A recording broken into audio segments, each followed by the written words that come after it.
Hello मित्रांनो, कसे आहात? छान आहात ना? आज मी तुम्हाला एका सावकाराच्या दोन मुलांची गोष्ट सांगणार आहे. काय झालं माहितीये का? एका गावामध्ये एक सावकार होता. तो खूप पैसेवाला होता. त्याचा मोठा व्यापार होता. त्या सावकाराला दोन मुलं होती.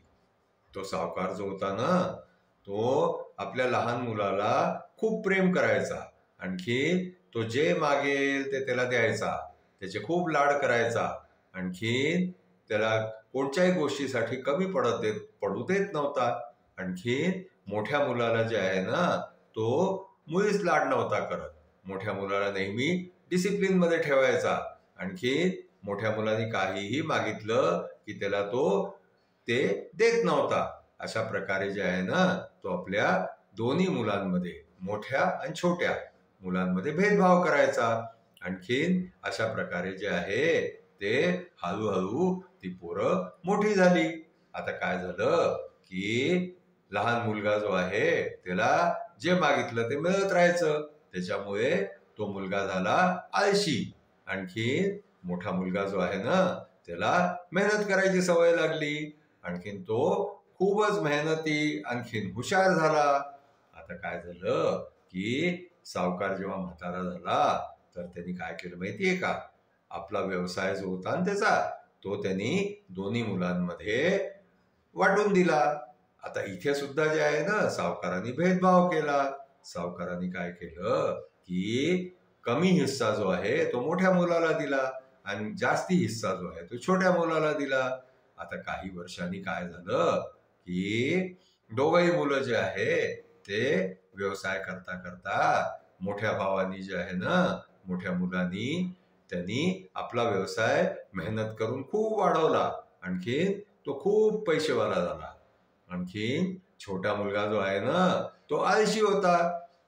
त्या आळशी मुलांनी काय केलं की आपल्या आळसापायी जे आहे ते सगळा पैसा गमावला. आपला व्यवसाय तो नाही वाढवू शकला.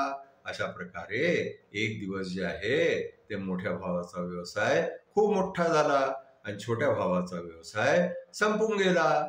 आता वडील विचार करायला लागले की असं का झालं? मी आपल्या मोठ्या मुलाला तर कमी हिस्सा दिला होता आणि लहान मुलाला जास्ती हिस्सा दिला होता. तरी पण मोठा मुलगा जो आहे तो खूप पैसेवाला झाला. त्यांनी व्यवसाय वाढवला आणि छोटा मुलगा जो आहे त्याचा व्यवसाय बंद झाला. म्हणून त्यांनी आपल्या मोठ्या मुलाला विचारलं की असं का झालं? तर मोठा मुलगा म्हणायला लागला की बाबा, तुम्ही लहानपणापासून जे आहे ना ते छोट्याला सगळं देत राहिला. त्यांनी जे मागितलं ते दिलं. त्याच्याकडून काही तुम्ही कामही नाही करवलं. त्याला आळशी करून टाकलं. आता ही खरं पाहिलं तर तुमचीच चूक आहे. हे सगळं तुमच्यामुळे झालं आहे. तुम्ही त्याला सुद्धा जसं मला वागणूक दिली तशीच त्याला दिली असती तर तोही माझ्यासारखा झाला असता. त्यांनी पैसा कमवला असता, त्यांनी व्यवसाय पुढे वाढवला असता, त्यांनी मेहनत केली असती. म्हणून बाबा, तुम्ही जे आहे ना, हे सगळं तुमच्यामुळे झालं आहे. तुम्ही चुकला. असं मोठा मुलगा आपल्या वडिलांना म्हणाला. आता वडिलांना ते ऐकल्यावरती जे आहे ना, आपली चूक पटली. आणखीन वडील म्हणायला लागले की हो, माझी चूक झाली, पण आता काय करणार? तर मोठा भाऊ म्हणाला की ठीक आहे, आता काही हरकत नाही, तुमची चूक झाली ना, आता मी सुधरवीन ती चूक. आणखीन मग त्यांनी काय केलं माहितीये का? आपल्या लहान भावाला जे आहे ना ते खूप समजवलं. त्याला समजावून जे आहे ते त्याला हळूहळू आपल्या व्यवसायामध्ये जे आहे ना ते सामील करून घेतलं. आणखीन हळूहळू मोठ्या भावाला पाहून लहान भाऊ सुद्धा जो आहे तो काम करू लागला. आणखीन व्यवसाय पुढे वाढवू लागला, चांगले पैसे कमवायला लागला. मग हे पाहून जे आहे ते वडील खूप खुश झाले. आणखीन म्हातारपणी ते दोघा मुलांची प्रगती पाहून आनंदाने जे आहे ते एक दिवस देवाघरी गेले.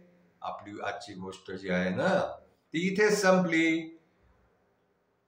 आपल्या गोष्टीचं सार काय आजच्या? की नेहमी मुलांना जे आहे ते एकसारखं वागवावं. त्यांच्यामध्ये जे आहे ते भेदभाव नाही करू. आणखीन मुलांना मेहनत करायला शिकवावं. त्यांना जे आहे ते बुद्धिचतुर बनवावं, त्यांना चांगलं शिकवावं. अशा प्रकारे आजची आपली गोष्ट इथेच संपली.